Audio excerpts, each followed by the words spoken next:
Jangpura seat से चुनाव लड़ेंगे सिसोदिया, पड़पड़गंज से लड़ेंगे अवध ओझा। दिल्ली चुनाव के लिए आपकी दूसरी लिस्ट जारी।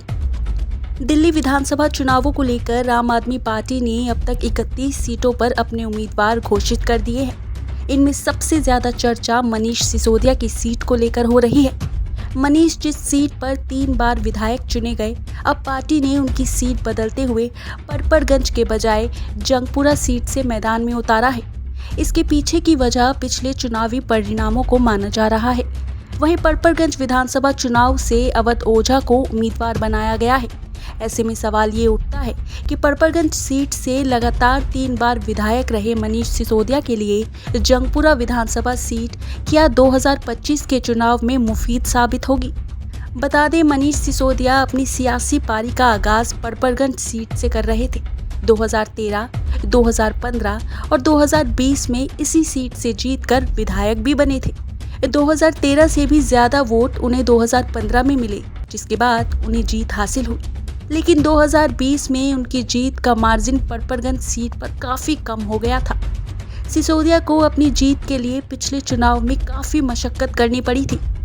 वही वजह है कि आम आदमी पार्टी ने इस बार सिसोदिया की सीट बदल दी है और अब सिसोदिया जंगपुरा सीट से अपनी किस्मत आजमाएंगे। दिल्ली में आम आदमी पार्टी के लिए सुरक्षित सीटों में से एक सीट जंगपुरा है। ऐसे में जंगपुरा विधानसभा सीट मनीष सिसोदिया के लिए अनुकूल मानी जा रही है, क्योंकि यहाँ के सियासी समीकरण उसके पक्ष में है।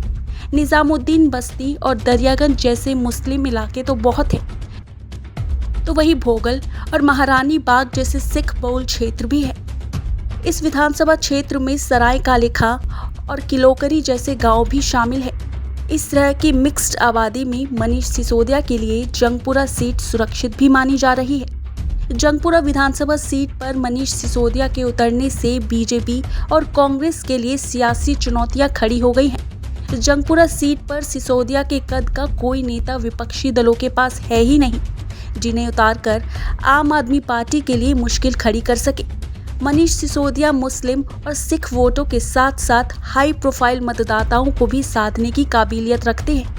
इस इलाके में निजामुद्दीन ईस्ट वेस्ट इलाके के साथ साथ सुंदर नगर जैसे हाई प्रोफाइल कॉलोनीज भी शामिल है। ऐसे में मनीष सिसोदिया के उतरने से जंगपुरा पर मुकाबला रोचक भी हो सकता है। ये देखने वाली बात होगी।